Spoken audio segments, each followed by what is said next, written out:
Rosemary was 35 when life hit her hardest. After 7 long years of marriage and countless failed attempts to have a child, her husband left without a word, just a small note on the kitchen table. "I can't do this anymore. I'm sorry." And just like that, he was gone. No goodbye. No face-to-face conversation. Just silence where love used to be. She read the note over and over, hoping it would change. It didn't, and neither did the loneliness that followed.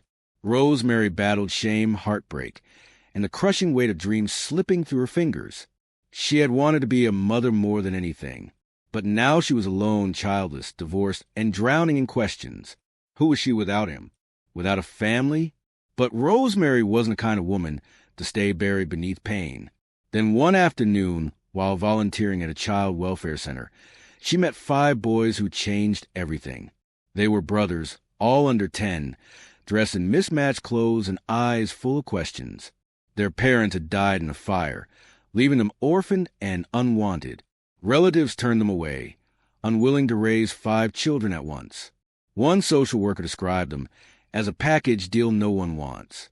Rosemary looked at them and saw more than abandoned children. She saw something familiar.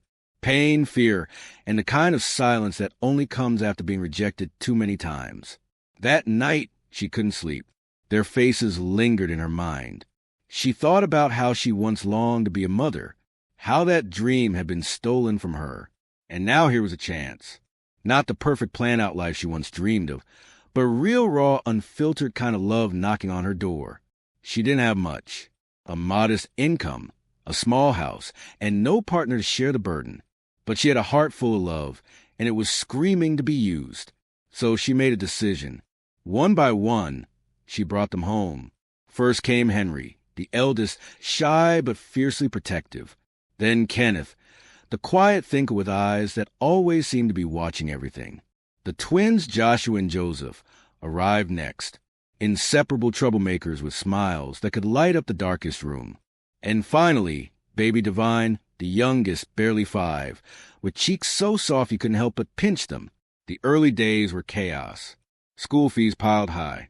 Food was sometimes scarce, and sleepless nights became the norm. There were tantrums, broken furniture, scraped knees, and countless trips to the clinic. Teenage years hit like storms. Attitudes flared, voices rose, and doors slammed louder than thunder. But amid the messiness, something beautiful grew. There were moments when they danced in the rain, barefoot and laughing like wild things. They sang together on Sundays, gospel music filling their tiny living room as they ate jell-off rice and told stories over steaming plates. Rosemary taught them how to tie ties, how to apologize, how to cook, and most importantly, how to love. She wasn't perfect. There were days she cried quietly in the bathroom, overwhelmed and unsure. But she never gave up. Every hug, every scolding, every bedtime story was given with the kind of devotion that only a true mother could offer. And slowly the boys began to thrive. Henry got into university on scholarship. Kenneth started his own tech blog that gained attention online. The twins opened a small fashion line that quickly took off. Divine, the baby, showed a gift for music that stunned everyone. As the years passed, they moved out. Some even left the country for work and studies. But no matter where life took them, they always came back home to her. Rosemary's little house remained their anchor, filled with memories and laughter. She never asked for anything in return. To her, seeing them happy was reward enough. Time moved like a river, quiet at first, then rushing before you could blink. Rosemary's hair turned gray. Her hands bore the marks of years spent cooking, cleaning, and caring. But her spirit remained strong. She watched proudly as her boys grew into men who stood tall, not just in height, but in character. Henry became a respected engineer, known for his calm mind and steady leadership. Kenneth built a name for himself in tech, creating apps that help communities connect and thrive. The twins, Joshua and Joseph, expanded their fashion line across borders, dressing celebrities and dignitaries alike. Divine, the baby with the golden voice, became a rising star in music, touching hearts with lyrics that spoke of struggle, hope, and love. They traveled the world. Yet, every holiday, every birthday, every family gathering brought them back, to the one person who made it all possible, Rosemary. She never asked for anything, not a gift, not even a thank you. But deep down, she dreamed of something more than the small house she had lived in for over 30 years. It was worn now. The roof leaked when it rained. The floor creaked underfoot, and the paint had long faded. Still, she never complained. On the morning of her 60th birthday, she woke up to the smell of fresh bread and coffee. Her boys had come home, all 5 of them. They filled the house with laughter and chatter, teasing each other like they were still children. She smiled, watching them from her seat on the old wooden bench outside. Life had been hard, but this moment was everything she ever wanted. Then Henry stepped forward, holding something wrapped in white cloth. "Mama," he said softly, "we have something for you." The others gathered around her, eyes full of anticipation. She looked at them, confused, but curious. Gifts were rare. She always told them not to waste money on her. But this wasn't a small gift.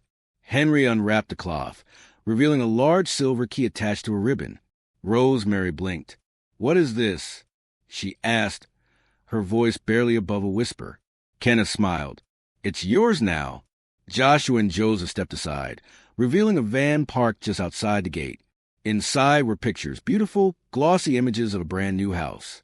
Spacious, modern, with white walls, wide windows, and a garden bursting with flowers. "We built it together," Divine said, kneeling beside her. "For you, for us, for our family." Tears welled up in her eyes. She couldn't speak. Her heart pounded in her chest like it was trying to escape. All those years of sacrifice, of giving without expecting anything in return, it had led to this moment. I don't know what to say," she finally managed, her voice trembling. "You don't have to say anything," Henry said gently. "We just want you to know. We remember everything.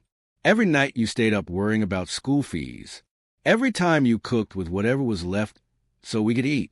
Every hug, every scolding, every prayer. You gave us everything when no one else would."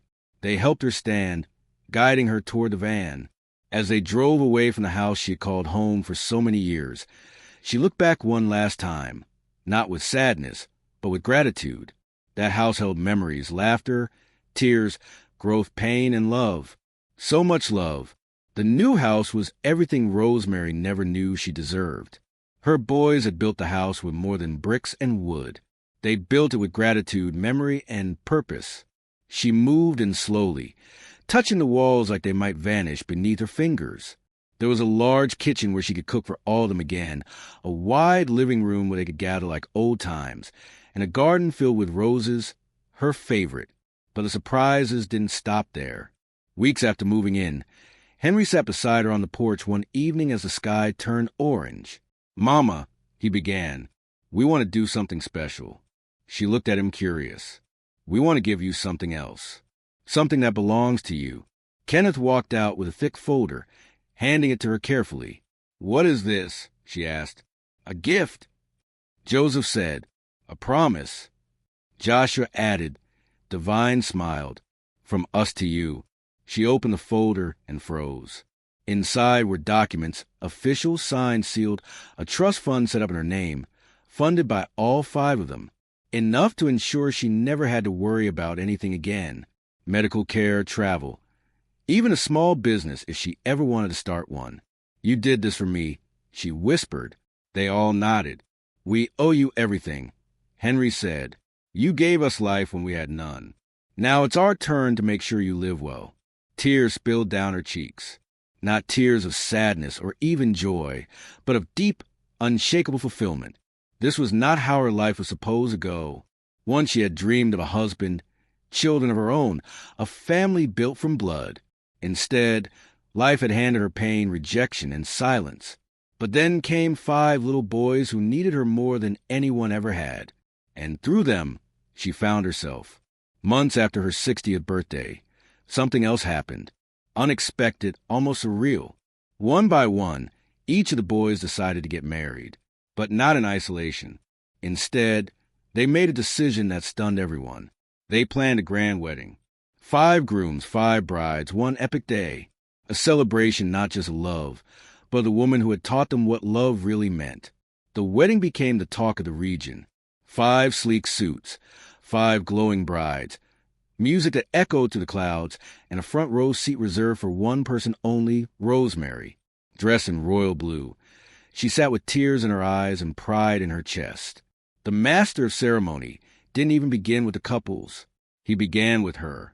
Before we celebrate these 5 men, let's honor the queen who raised them alone, strong and full of grace. The crowd stood. Applause thundered. And for the first time, Rosemary heard strangers call her a queen. After the wedding, photos of the event spread like wildfire. People wrote articles about her. Organizations reached out. A publisher offered to turn her story into a book. She smiled at all of it, not for fame, but because her quiet sacrifices had finally found a voice. Now every Sunday, she hosts lunch for her sons and their families. The once quiet house is now filled again with children's laughter, spilled juice, and toy cars under the table. Her grandchildren call her Mama Rose. Neighbors call her the Mother of Kings. And Rosemary, she calls herself grateful. She didn't get the life she prayed for. She got something greater.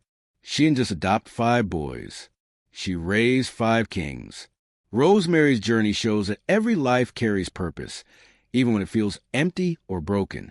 She wasn't chosen by fate. Yet, her decision to love when no one else would change everything. With no husband, no wealth, and no clear path, she stepped into uncertainty with nothing but compassion. And that was enough. Her story reminds us that worth isn't decided by society's labels. Rosemary was once seen as childless, unwanted, forgotten, but in the eyes of 5 boys, she became everything. A guide, a protector, a mother. Love doesn't wait for perfect conditions. It thrives in the mess, in the hard days, in the quiet moments of sacrifice. And what we give freely without expectation often returns to us in the most unexpected and beautiful ways. Family, as Rosemary proved, isn't about blood. It's about who shows up, who stays, and who gives their heart completely. Her pain did not define her. Her choices did.